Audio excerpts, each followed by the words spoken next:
about spiritual gifts and light language in particular. So I just got out of an Akashic record reading with someone, and we were talking about spiritual gift activations, and I said, oh, do you know one of your gifts is light language? And they said yes, but I haven't really gotten into it that deeply, and it doesn't seem like it's coming through. And I said, oh, that's because you have a different form of light language, and that is through your verbal communication in your native tongue. Because oftentimes when we're thinking of light language, we're thinking of the hand channeling or speaking in a tongues, but it's actually a universal love language, or encoding it into our art. But you can also speak with it from the language that you speak every single day. And we're going to compare Reiki to light language. So Reiki to me is much more having to do with our human body. I know it's our chakras within us, but it's kind of a heavier, denser energy. It's to help people process through things, and that's not all that it does, but that's a lot of what it does.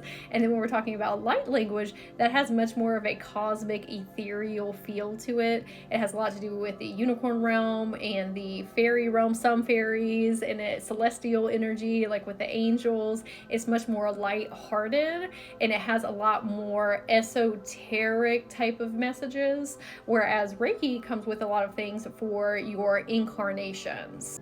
And when I was getting into light language, I too was of that understanding of, oh, well, I either need to speak it or I need to channel it through my hands. But that wasn't my main modality. I was actually already speaking light language to people. And that looked like me going into their Akashic fields and telling them about these cosmic understandings or versions of self. Like maybe you spent time in the angel realm or fairy realm or unicorn realm, and I could help you remember those things about yourself so that you can channel energy from those dimensional spaces, either for yourself or for other people.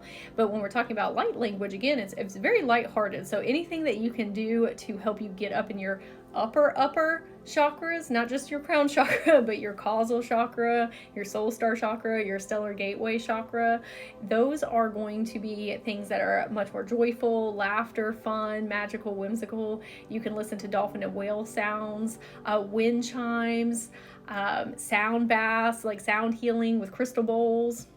We can watch cartoons that make us laugh and have a lot of magical and whimsical things in them. It's blowing bubbles, playing hopscotch.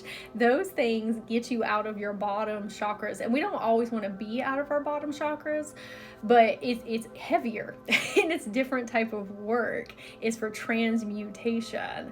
And so a lot of people that are logical and analytical based tend to sit further down in their lower chakras because they are closer to the human experience.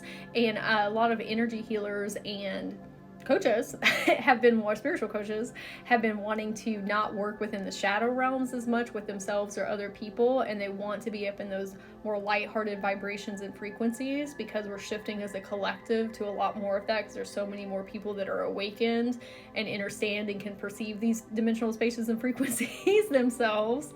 And so if that's the case for you too, we kind of have a bypass over our logical and analytical mind saying like, oh, this stuff doesn't matter. Because I used to have a propensity of that as well, of saying, oh no, I need to help people with more of their human stuff and their human selves. And I was also working through a lot of that stuff on my own journey. But there was a day where I was like, you know what? I've been there, done that. I don't really want to do that work as much anymore. I would rather work in the higher dimensional planes. And so I have to do things that fill back up my magic cup and get me up there in those upper frequencies so I can do that type of work. I wanted to come on and share that about the light language, because I feel like a lot of people don't have that understanding yet, that you can just speak light language to people and help them tap into their cosmic and ethereal energies, but do it through your spoken word.